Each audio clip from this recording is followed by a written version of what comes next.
Hello dear students, welcome back to real concept. आज हम बात करने वाले हैं मोशन चैप्टर का 4th लेक्चर, जहां पर हम सीखेंगे कि एक्सीलरेशन का मेन टॉपिक क्या होता है। मतलब स्टडी तो हमें करना है एक्सीलरेशन के बारे में, बट थोड़ा सा फास्ट वे में अपने पिछले लेक्चर को कंटिन्यू करेंगे, कवर करेंगे, देन उसके बाद आगे चलेंगे।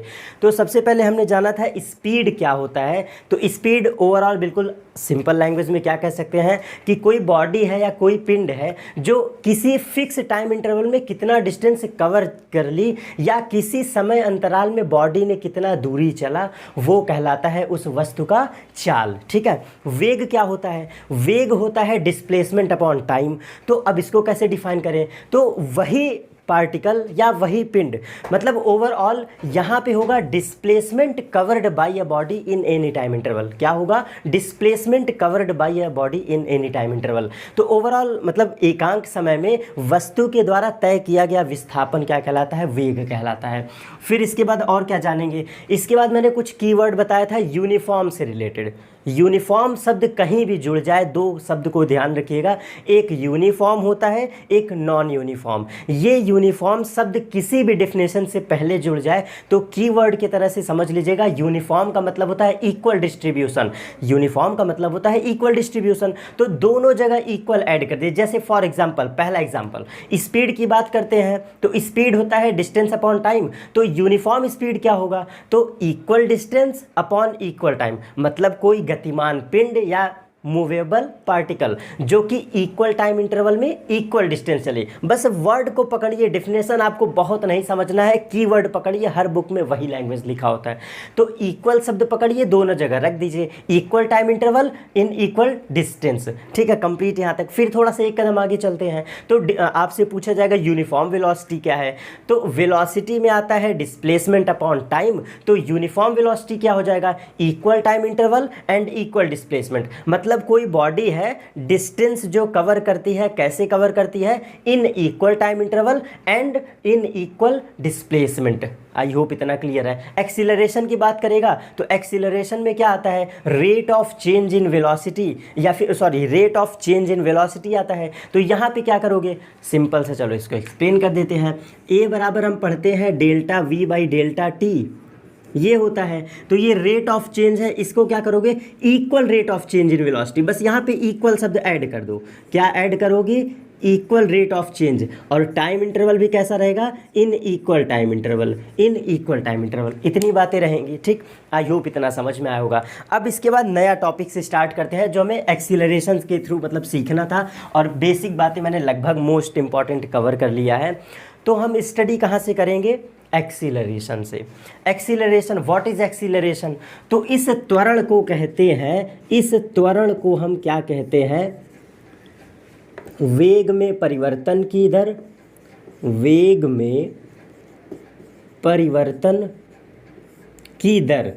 ठीक है, यहाँ पे दर शब्द लिखते हैं, जरा समझिएगा। वेग में परिवर्तन की दर ही त्वरण कहलाता है, हम सब जानते हैं। तो वेग में परिवर्तन का मतलब क्या है? Change in velocity. वेग में परिवर्तन का मतलब क्या है? Change in velocity, v2 minus v1। दर का मतलब ऑलवेज समय होता है, ये बात समझे रहिएगा। कभी भी फिजिक्स में दर शब्द आए तो उसका मतलब समय होता है। तो यहाँ पे हम क्या रखेंगे? t2 minus t1। ठीक है, यहाँ तक बातें क्लियर। अब आगे चलते हैं। एक्सीलरेशन बराबर इसी शब्द को हम डिफाइन करते हैं, वेग में परिवर्तन को लिखते हैं डेल्टा वी से और समय को लिखते हैं डेल्टा टी से। तो ए बराबर क्या हो गया? Delta we by delta T. ठीक है ना। ये डेल्टा क्या बताता है? डेल्टा उस चीज़ में चेंज को बताता है। ये जो डेल्टा है ये किसी भी चीज़ में चेंज को बताता है। और ये चेंज हम निकालते कैसे हैं? और किसी भी चीज़ का आपको चेंज निकालना है तो ये हमेशा हमेशा एक फार्मूला याद रखिएगा, उस चीज़ का फाइनल रखिए और उसी चीज़ का इनिशियल रख दीजिए, आपको चेंज निकल के आएगा। यही रीज़न है कि फाइनल वेलोसिटी v2 कहते हैं और इनिशियल वेलोसिटी v1 कहते हैं। समझ में आया? v2 का मतलब बाद वाला वेग, v1 का मतलब पहले वाला वेग। तो इसीलिए v2 माइनस v1। उसी तरह से सेम चीज़ समय में डेल्टा टी लिखा है तो यहाँ पे क्या होगा? t2 माइनस t1, मतलब बाद वाला समय माइनस पहले वाला समय। तो जिसका भी चेंज निकालना है, बाद वाला माइनस पहले वाला। जरा इस चेंज पर एग्जाम्पल लिख देते हैं। जैसे अगर F लिखा है, F का मतलब फोर्स, तो इसका मतलब क्या होगा? F2 माइनस 7, बाद वाला माइनस पहले पहले वाला, डेल्टा वी है तो इसका मतलब v2 माइनस वी1। और देखिए डेल्टा p का मतलब संवेग में परिवर्तन, तो p2 माइनस p1। जिसका भी चेंज, जैसे फॉर एग्जांपल डेल्टा m, तो इसको क्या लिखोगे m2 माइनस m1। जिसका भी चेंज निकालना है बाद वाला माइनस पहले वाला। त्वरण की परिभाषा, वेग में परिवर्तन की दर ही त्वरण कहलाती है। यहाँ पे वेग में परिवर्तन रखो, नीचे समय रखो, आपका टाइम, फॉर्मूला, आंसर सब कुछ निकल के चला आएगा। इसके बाद हम बात कर लेते हैं ये त्वरण कैसी राशि है। तो ये त्वरण आपकी सदिश राशि है, दिस इज वेक्टर क्वांटिटी। कैसी राशि है? सदिश राशि है। और क्या इसके बारे में कह सकते हैं, यहाँ पर जो त्वरण होता है मतलब एक्सीलरेशन ओवरऑल 2 टाइप के होते हैं। एक्सीलरेशन हमारे ओवरऑल 2 टाइप के होते हैं। एक होता है धनात्मक त्वरण, एक होता है धनात्मक त्वरण, और एक होता है ऋणात्मक त्वरण। एक होता है धनात्मक त्वरण, एक होता है ऋणात्मक त्वरण। इस धनात्मक त्वरण को हम कहते हैं एक्सीलरेटेड मोशन। इसी को हम कहते हैं एक्सीलरेटेड मोशन। क्या कहते हैं? Accelerated motion. और इस ऋणात्मक त्वरण का नाम होता है रिटार्डेड मोशन। रिटार्डेड मोशन, इसको बिल्कुल नोट कर लीजिएगा। आपसे कीवर्ड में पूछ सकता है कि पॉजिटिव एक्सीलरेशन कब पाया जाता है, नेगेटिव एक्सीलरेशन कब पाया जाता है। पहले डेफिनेशन को क्लियर कर देते हैं। इस पॉजिटिव एक्सीलरेशन को ही कहते हैं एक्सीलरेटेड मोशन। एक्सीलरेटेड, आपको पता है बाइक में एक्सीलरेटर होता है, तो एक्सीलरेटेड मोशन कब होगा? जब आप एक्सीलरेटर को लेंगे, जब एक्सीलरेटर बढ़ाएंगे तभी होगा ना। तो ये तभी कहा जाता है पॉजिटिव एक्सीलरेशन। ऋणात्मक त्वरण का मतलब क्या है? Negative acceleration. इसका मतलब क्या है? Retarded motion. रिटार्डेड का मतलब होता है रुकावट वाला मोशन। रिटार्डेड का मतलब होता है रुकावट वाला मोशन, ठीक है ना। इसके बाद अब इसका डेफिनेशन थोड़ा क्लियर कर लेते हैं 2 मिनट में। देखो इसमें कीवर्ड याद रखना आप, जो पॉजिटिव एक्सेलरेशन होता है बिल्कुल नोट कर लीजिए तुरंत कॉपी में। पॉजिटिव एक्सेलरेशन और निगेटिव एक्सेलरेशन भूलना नहीं चाहिए। पॉजिटिव एक्सेलरेशन को हम लोग कहते हैं एक्सीलरेटेड मोशन, और निगेटिव एक्सेलरेशन को कहते हैं डी एक्सीलरेटेड मोशन या फिर रिटार्डेड मोशन। तो ये वर्ड आप याद रखिएगा। एक्सीलरेटेड मोशन वही होगा, एक्सीलरेटेड मोशन वही होगा जहाँ पर वेलोसिटी ऑलवेज इंक्रीजेज, जहाँ पे वेग लगातार बढ़े। लगातार बढ़ने का मतलब समझते हैं ना, कंटिन्यूअसली इंक्रीजिंग। वेग लगातार बढ़े, कंटिन्यूअसली इंक्रीजिंग, वेलोसिटी इंक्रीजिंग। अगर किसी बॉडी का वेलोसिटी बढ़ रहा है, जैसे 20, 30, 40, 50, 100, 120, 240 लगातार बढ़ना, वहाँ पे आपका क्रिएट होता है एक्सीलरेटेड मोशन, और इसी को हम लोग क्या कहते थे? Positive acceleration. Positive acceleration. आपसे कीवर्ड में पूछ सकता है कि धनात्मक त्वरण कहाँ पाया जाएगा या कब पाया जाएगा, तो जब जब वेग बढ़ेगा तब तब पाया जाएगा एक्सीलरेटेड मोशन। और दूसरा रिटार्डेड मोशन।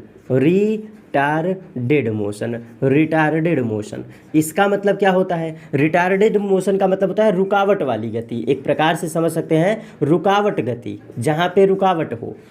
रिटार्डेड, इसका मतलब होता है निगेटिव एक्सीलरेशन। बोले थे ना, इसका मतलब होता है निगेटिव एक्सीलरेशन। निगेटिव एक्सीलरेशन, ठीक है, निगेटिव एक्सीलरेशन। ये कब मिलेगा? जहाँ पे वेलोसिटी ऑलवेज डिक्रीजेज। जब जब वेलोसिटी आपको डिक्रीज दिख जाए, घटता हुआ दिख जाए, ऑलवेज डिक्रीजेज मतलब वेग का लगातार घटना। वेग का लगातार घटना मतलब कम होना, ठीक है ना। यहाँ पे देखो बढ़ना, यहाँ घटना। अगर वेग लगातार घट रहा है तो 100% श्योर है वहाँ पे क्या होगा? Negative acceleration. यही रीज़न है कि जब हम बाइक चलाते हैं तो बाइक चलाने के बाद ब्रेक लगाते हो ना, वो ब्रेक लगाते हैं तो क्या हुआ? वेग घटा, इसीलिए वहाँ रिटार्डेड मोशन, गाड़ी रुक जाती है, रुकावट वाली गति। ब्रेक लगाते समय दुनिया की प्रत्येक गाड़ी, चाहे वो कार हो, बस हो, ट्रक हो, टेम्पू हो, ऑटो हो, कुछ भी हो, कोई भी गाड़ी जिसमें ब्रेक लगाओगे तो ब्रेक लगाने पे रिटार्डेड मोशन ही होगा। अब वो क्यों होता है? क्योंकि वेलोसिटी डिक्रीज होती है। आप इतना बेसिक जेन्युइन लैंग्वेज में समझ सकते हैं कि बाइक में ब्रेक लगाने पे वेग घटता है, बाइक में ब्रेक लगाने पर वेग घटता है। यही रीज़न है वहाँ पे निगेटिव एक्सीलरेशन, वेग डिक्रीज होता है, घट जाता है। इतनी बातें क्लियर हुई एक्सीलरेशन से रिलेटेड। अब हम थोड़ा स्टडी कर लेते हैं नए टॉपिक पर। तो पहले इसको इरेज करते हैं, देन आगे चलते हैं।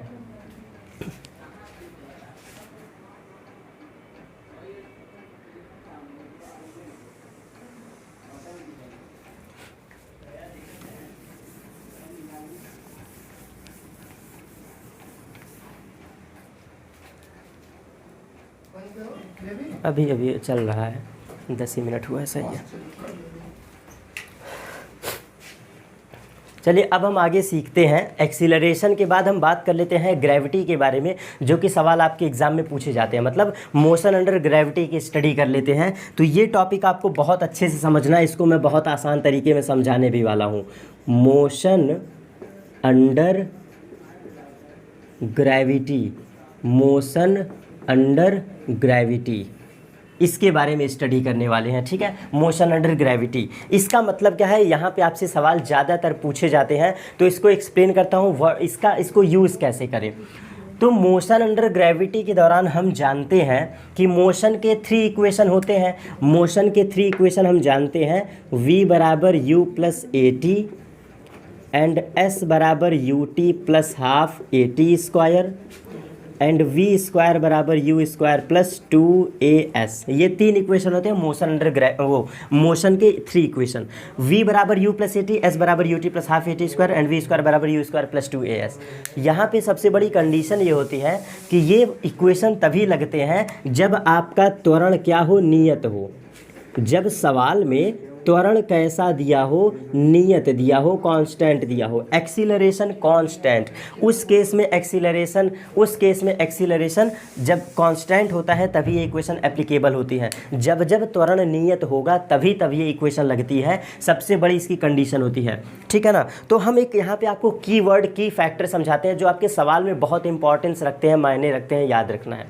मोशन अंडर ग्रेविटी, जब मोशन अंडर ग्रेविटी पढ़ रहे हो, इसका मैं पर्टिकुलर पहले तो 2 केस पढ़ाता हूँ जिससे आपके मैक्सिमम सवाल लग जाएंगे। बट अगर बाय द वे कभी प्रॉब्लम होता है तब मैं एक अलग वीडियो लेकर आऊँगा जहाँ पे लेवल के सवाल पढ़ेंगे।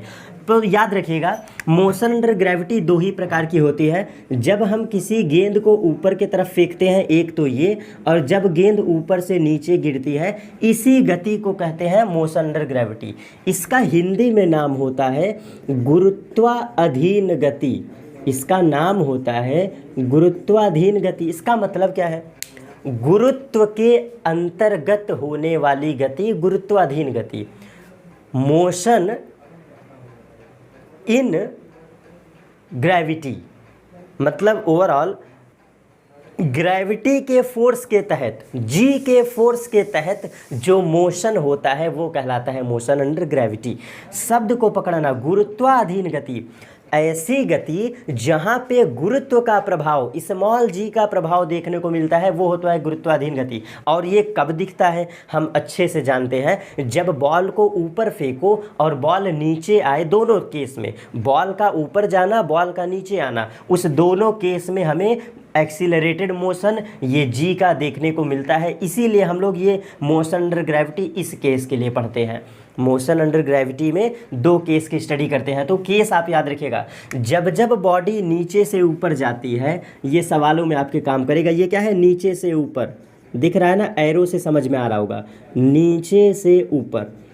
जब बॉडी नीचे से ऊपर जाए तो इसी इक्वेशन में कन्वर्ट कर दो, बड़े ध्यान से समझना। v आपका v ही रहेगा, u आपका u ही रहेगा, बस g के स्थान पे -g रख दो।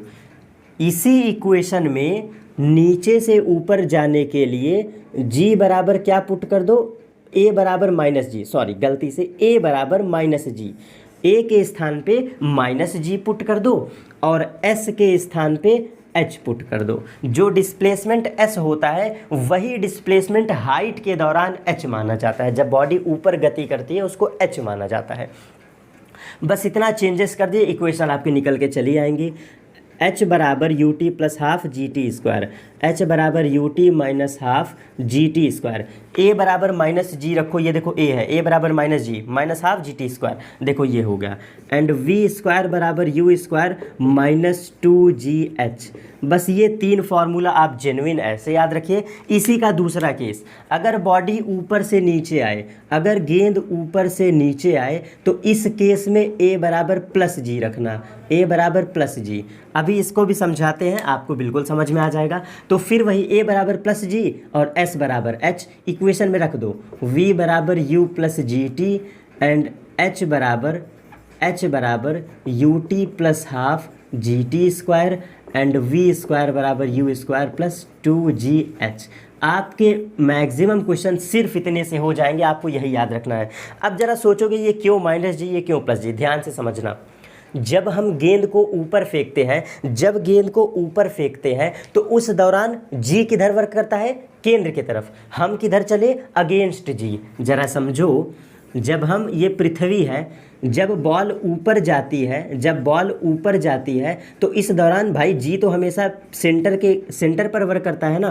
पृथ्वी का जी हमेशा केंद्र की तरफ वर्क करता है, तो जी तो ऑलवेज नीचे है, बट हम किधर गए, ऊपर की तरफ, इसलिए हो गया माइनस जी। और यही चीज़ जब बॉल अपने आप इस ऐसे आता है नीचे की तरफ, जब गेंद खुद नीचे गिरती है तो उस समय ए बराबर प्लस जी हो गया। क्यों, क्योंकि ऊपर से नीचे आते समय हमने कोई एक्स्ट्रा वर्क नहीं किया, उस दौरान जी ने खुद फोर्स लगाया, इस स्मॉल जी ने स्वयं से फोर्स लगाया, इसलिए वो प्लस जी हो गया। और नीचे से ऊपर जाने में अगेंस्ट वर्क हुआ। अगेंस्ट वर्क समझते हैं ना, उसके विरोध में, पृथ्वी के गुरुत्व के विरोध गति हुआ, तो उस दौरान ए बराबर माइनस जी, और जब नीचे बॉल आई तो उसी के दिशा में हुआ, इसलिए प्लस जी। बस इतना आप याद रखिएगा। बाकी अगर इतना बातें रिमेंबर है, हर एक चीज़ें मैंने बताया है कि वी क्या होता है, यू क्या होता है, सब कुछ क्या होता है इसमें, तो अगर इतनी बातें आपको याद है तो 100% से, और आपके मैक्सिमम सवाल इसी से लग जाने हैं। बस आपको समझना है कि सवाल को अप्लाई कैसे करें,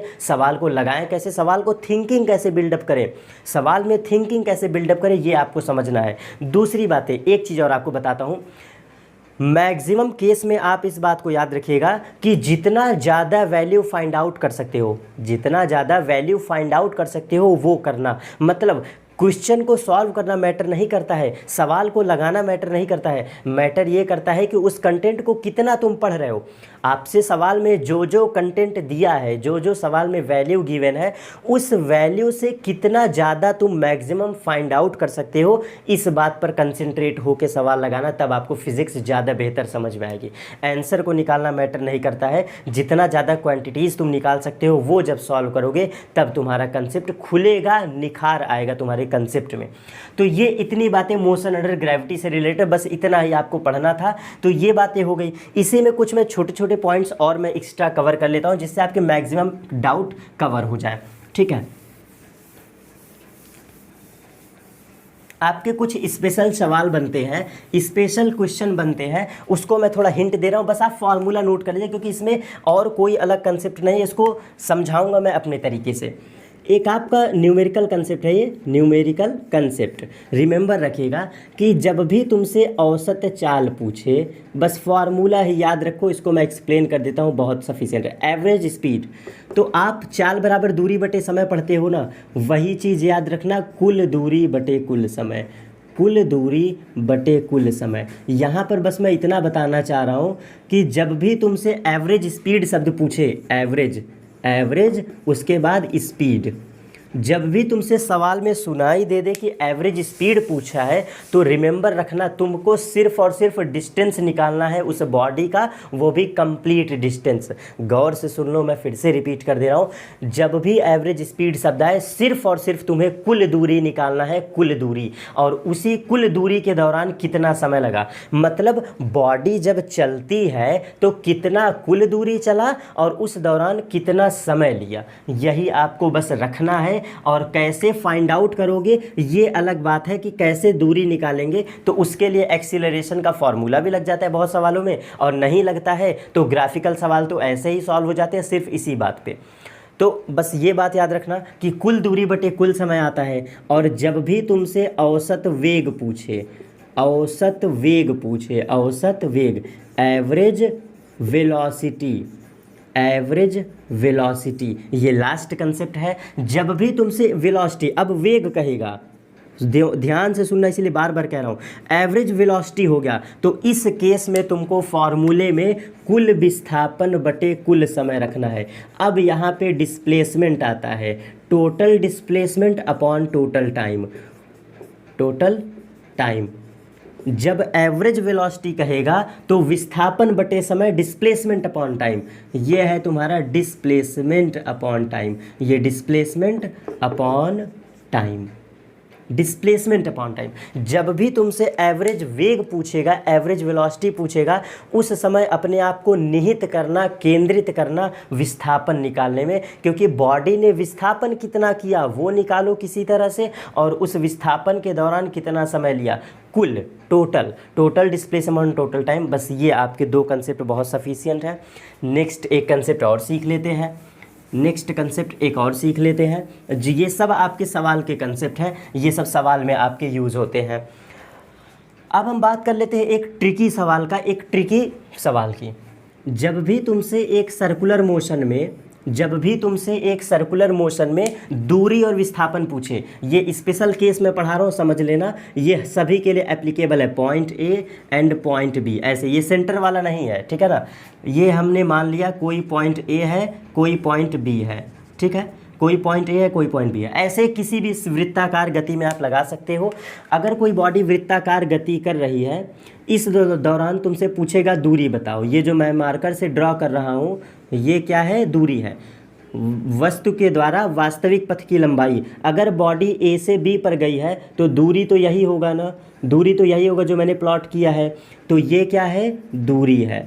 तो ये दूरी कैसे निकाले, याद रखिएगा हमेशा और हमेशा, दूरी को निकालने के लिए आपके पास एक फार्मूला होता है, वो होता है कोण बराबर चाप बटे त्रिज्या, कोण बराबर चाप बटे त्रिज्या, एंगल बराबर आर्क अपॉन रेडियस। तो ये आर्क ही आपका दूरी है, ये जो आर्क है यही आर्क ही आपकी दूरी है। तो इस केस में कोण को कैसे रखोगे, रेडियन में। जो थीटा है, ये जो थीटा कोण है, इसको रखोगे रेडियन में।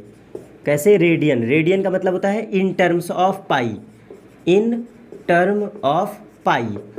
रेडियन में जब भी कहे ये कोण रेडियन में रखो, क्योंकि ये फार्मूला तभी वैलिड होता है जब आप इस एंगल को पाई में रखो, तो रेडियन कहते हैं, रेडियन में रखना है, और रेडियन का मतलब होता है इन टर्म्स ऑफ पाई, पाई के टर्म में रखना है, ठीक है ना। और ये चाप ही तुम्हारा दूरी है, जो आर्क है ऐसे सवालों के लिए वही दूरी है, और त्रिज्या तो गिवन होगा आर एंड आर, तो त्रिज्या रख देना। क्या यहाँ से लिख सकते हैं आर्क बराबर आर्क, ये चाप बराबर लिख सकते हैं कोण, तो कोण है आपका थीटा, कोण है theta into radius, theta into radius. जब भी तुमसे ऐसे सवाल में दूरी पूछे, वृत्ताकार, ये पर्टिकुलर केस है सिर्फ और सिर्फ वृत्ताकार गति का, ये दो मैं कंसेप्ट बता रहा हूँ, सिर्फ और सिर्फ वृत्ताकार गति में लगता है, ये न्यूमेरिकल कंसेप्ट है ये भी। जब बॉडी वृत्ताकार में गति करे तो उस समय की कभी भी दूरी पूछे, ये कहीं भी हो सकता है सर्कल पर, तो उस समय तुम कोण फाइंड आउट करना। कोण कैसे निकालोगे, कोण कैसे निकालोगे, उसके फाइनल पॉइंट को रेडियस से मिलाओ, फाइनल पॉइंट को इससे मिलाओ, मतलब केंद्र से, उस जो अंतिम में गया उसको मिलाओ केंद्र से, इसको मिलाओ केंद्र से, ये जो थीटा बनेगा यही थीटा तुम्हें यहाँ पुट करना है, यही थीटा यहाँ पुट करना है। ये हो गया, इसको याद रखिएगा। और जब भी ऐसे सवालों में विस्थापन पूछे, डिस्प्लेसमेंट, अब विस्थापन, तो विस्थापन तुम्हें पता है, विस्थापन ये होगा, ए बी को सीधा सीधा ज्वाइन करो, ये विस्थापन होगा। अब तो ऐसे वृत्ताकार गति का विस्थापन का फॉर्मूला डायरेक्ट होता है, विस्थापन का डायरेक्ट फॉर्मूला होता है 2r sine theta by 2, 2r sine theta by 2। ये r उस वृत्त की त्रिज्या होती है, 2r साइन थीटा बाई 2, ये ऑलवेज याद रखिएगा, 2r साइन थीटा बाई 2। और ये थीटा यही कोण है, यही थीटा आपका कोण है 2r साइन थीटा बाई 2, ठीक है ना। तो ये दो फार्मूले हैं, formula number 1 only applicable for displacement, केवल विस्थापन में लगाना, फार्मूला नंबर 1, और ये फार्मूला नंबर 2 ये ऑलवेज दूरी देगा, ये ऑलवेज दूरी होगा। इसको एक सवाल के साथ सिद्ध कर लेते हैं, जिससे आप घर पे चेक कर लीजिएगा आंसर आपका सही आता है। एक सवाल, ये क्वेश्चन मैं ले रहा हूँ, ये है हमारा क्वेश्चन, जिससे तुरंत के तुरंत डाउट क्लियर हो जाए। अगर कोई बॉडी 90 डिग्री गति करती है, ये है पॉइंट ए, ये है पॉइंट बी, डिराइव कर दो जिससे आप सिद्ध हो जाओ कि सवाल सही है। तो ये 90 डिग्री आपका हुआ। अगर बॉडी ए से बी पर जाती है तो 90 डिग्री, सर कैसे जाने, ए को ज्वाइन करो केंद्र से, बी को ज्वाइन करो केंद्र से, 90 डिग्री बना। और ये ए बी क्या है, ये ए बी दूरी है, दूरी। तो चलो दूरी फाइंड आउट करते हैं। दूरी बराबर क्या होगा, दूरी बराबर रखो फॉर्मूला यहाँ पे कोण बटे आर। तो कोण क्या है, डिग्री में रखना है, रेडियन में, तो पाई बाई 2, 90 डिग्री को रेडियन में कन्वर्ट करोगे तो पाई बाई 2 इंटू त्रिज्या रखना है, त्रिज्या आर, यही आपका आंसर हो गया, पाई आर डिवाइड बाई 2। दूरी कितना हो गया, ये दूरी कितना हो गया, पाई आर बाई 2। आंसर बिल्कुल क्लियर। अब चलते हैं विस्थापन, इसी के ऊपर देखो विस्थापन फॉर्मूले में रखना, 2r sine theta by 2। 2r sine theta की वैल्यू 90 डिग्री डिवाइड बाई 2, 2 से कट करो 45 डिग्री। साइन 45 की वैल्यू होती है √1/√2, 2 into R into sine 45, sine 45 1/√2। तो यहाँ पे कैंसिल करोगे तो कितना आएगा, r√2। देखो ये 2 बार कटेगा, इस √2 से यहाँ बचेगा एक √2, तो r√2 ये तुम